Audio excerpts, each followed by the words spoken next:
ఈ రోజు 1వ తారీఖు కదా పింఛన్ ఇచ్చినారా? 1వ తారీఖు ఆడిస్తారు నేను చంద్రబాబు నాయుడు పవన్ కళ్యాణ్ పుణ్యము అవి చచ్చినాయని ఆడస్తున్నారు ముసలోళ్ళందరూ. ఎందుకనంటే వాళ్ళు 4కి 3కి వచ్చి లాగొట్టి జగన్ ముందు తలుపు తట్టించినట్టు అవాతాతలకని చెప్పినట్టు. వీళ్ళు ఏమని చెప్పినారు, అత్తర కోసం ఇప్పుడు ఇస్తే వెనక పడిపోతుంది, రేపు ముందుకు వస్తుంది, ఈయనే గెలుస్తాడని. మనం గెలద్దాము వాళ్ళు ఓడిచ్చేద్దాం అంతలే.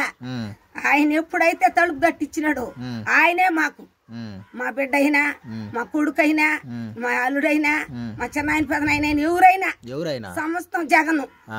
వీళ్ళు మనుషులు పీక్కు తింటారు, వాళ్ళ పెద్ద పెద్ద వాళ్ళకి సహాయం చేస్తారు, ఆయన పేదలకు సహాయం చేస్తారు. మన ఆయన లక్షణంగా 100 ఏళ్ళు ఉండాలి జగన్, 100 ఏళ్ళు ఉండాల జగన్. నా ఆవిసి పోసుకొని 100 ఏళ్ళు చల్లగా ఉండాలి. ఆమెకి భూమి పొట్టేయట్లేదు కదా, కొడుకు చూస్తున్నాడా, నేనే చూస్తానా? ఆ పింఛని వస్తుంది, నెలకు పింఛని వస్తుందని ఆ పొగా కోడికి, మాట్రాలోడికి, కూరగాయలోడికి అన్నింటికి నేను అవి చూస్తూ ఆడిచ్చిన 3000 రూపాయలు చాలపోతే ఇంకా 500, 600 అప్పు చేస్తాను. ఇప్పుడు పింఛని దొరకలేదు, రాసిన ఇంటికాడికి తెచ్చిస్తున్నాడా, అది బంద్ చేశారు. ఇప్పుడు పింఛని రాలేదు.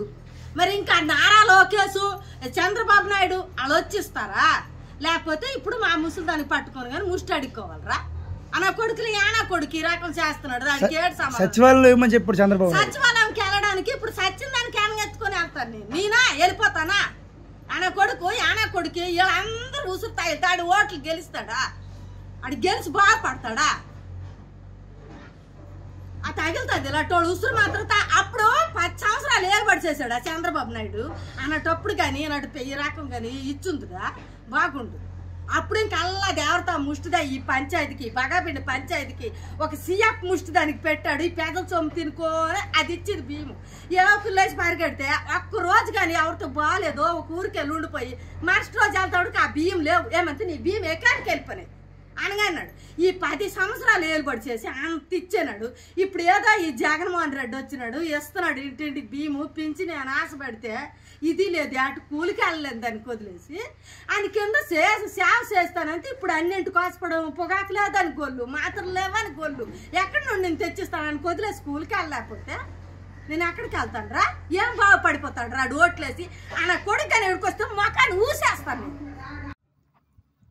వాళ్ళంటారు బాగా ఇస్తాంది నాయన ఇంటికాడికి వచ్చి ఇప్పుడు ఉన్న సలేమో చేత కాదు, మరి ఏం చేసేది?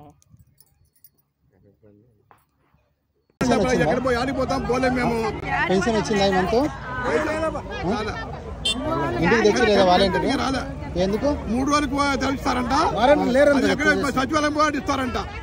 సచివాలయం ఎక్కడ మాకు ఇక్కడ లేదు, ఆటోలు లేవు, ఏం లేవు మాకు. అది ఏం కావాలి? వచ్చేది ఇంతకుముందు ఇంటి దగ్గరికి వచ్చేదా? ఇంతకుముందు ఎలా వచ్చేది? ఇంటికి వచ్చి ఇచ్చిపోతారు మహానుభావులు. కొంచెం ముందుకు బా. ఇప్పుడు ఏమైతుంది? వాళ్ళ పేరు చెప్పుకొని